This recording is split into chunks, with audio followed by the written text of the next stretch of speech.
Another quick update on the 55 gallon. It's been a little while since I've done a video.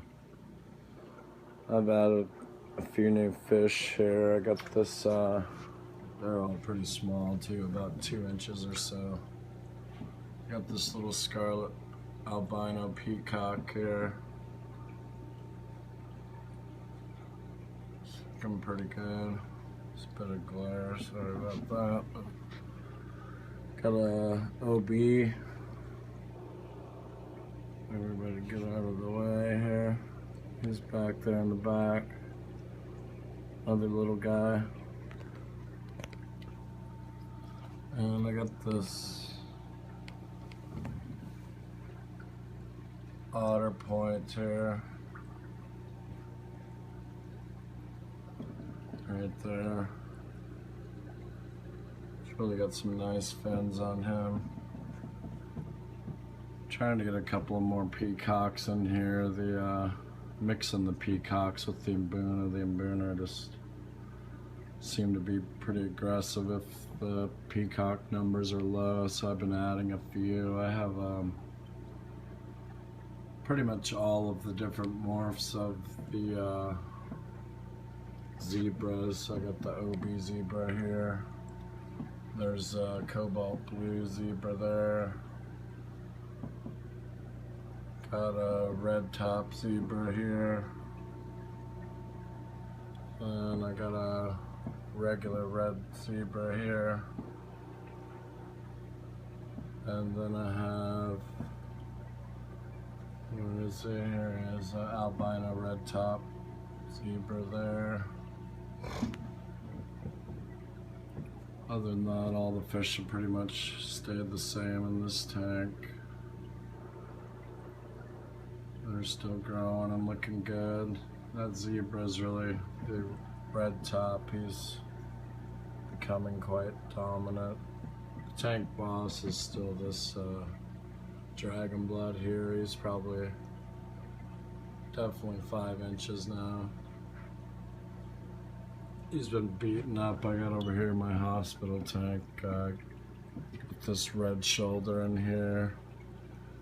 He's another one that's going to go back in once he heals up. I'm going to pull that dragon blood out of that tank for a little bit so he can kind of lose his spot in the pecking order and get this guy in there. So he can establish some territory and get a lot of his brightness back to him, and then I'll reintroduce the dragon blood into the 55 gallon. Hopefully he'll quit chasing the red shoulder around. That's what happens. He ends up getting tore up just running into stuff in the tank, decorations and whatnot. But I've added these two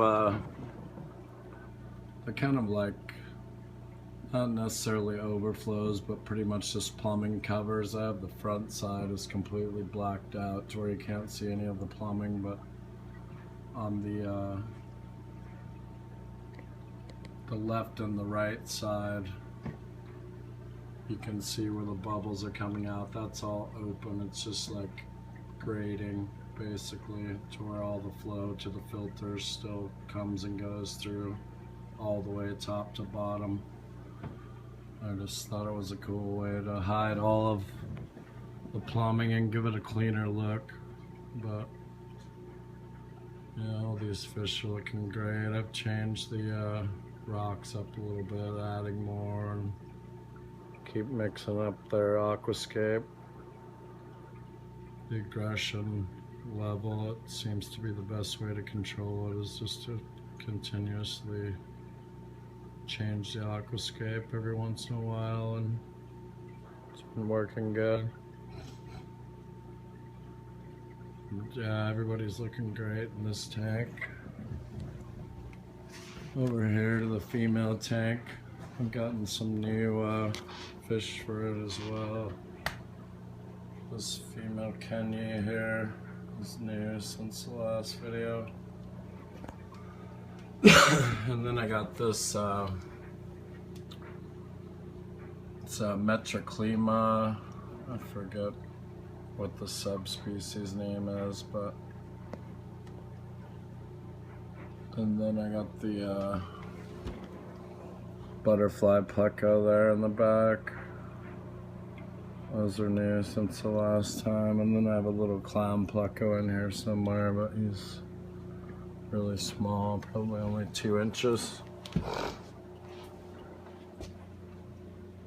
But yeah, that's the 30-gallon. They're all doing great in here. I took that green killing machine off of here because it was just, it didn't need it, and also the pump on that green killing machine, the output volume went from say 100% down to about 20%, and that was, I checked the filter for it and everything. It just seems the pump was faulty, and this really has an oversized filter on this tank, and you can see the water's perfectly clear just as it was before without the green killing machine, so I don't really think it needed it. So in any case, that kind of cleans it up a little bit on the inside. I'm still trying to think of something to do in here, maybe put another, maybe a center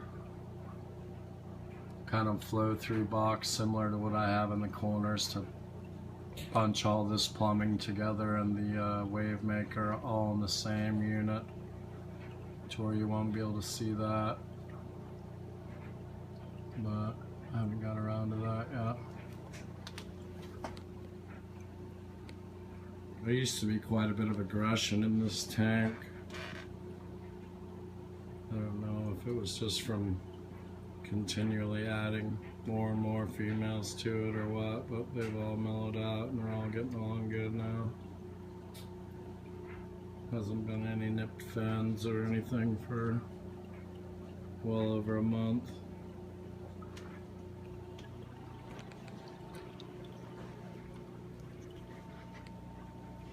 But yeah, I pretty much got the 55 to where I wanted. I'm gonna add maybe 2 more peacocks in here. Right now I have there's 22 African cichlids in there as far as Mbuna and peacocks, and there's a couple of haps, but there's also 3 catfish, 2 pretty large, almost 5 to 6 inch Sundontus lace.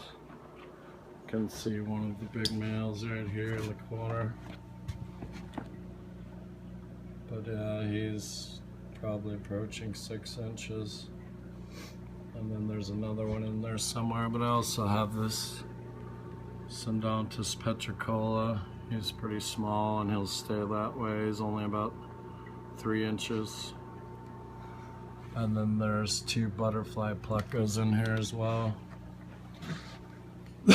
So the stocking level is pretty much reaching its maximum. I'm going to squeeze 2 more peacocks in there and try and get their numbers up to where it's up over the amount of Mbuna in the tank. And it's been working for me. Just adding more of them seems to really calm the Mbuna down. So I'm going to go for 2 more. I'm not quite sure what breeds I want yet, but there'll be something nice. This is an all-male tank and I want good quality show fish. I've been buying a lot of my fish from Imperial Tropicals in Florida, and he sends me up some nice stuff, so I think I'm just gonna stick with him. But yeah, that's an update on the tanks. Thanks for watching.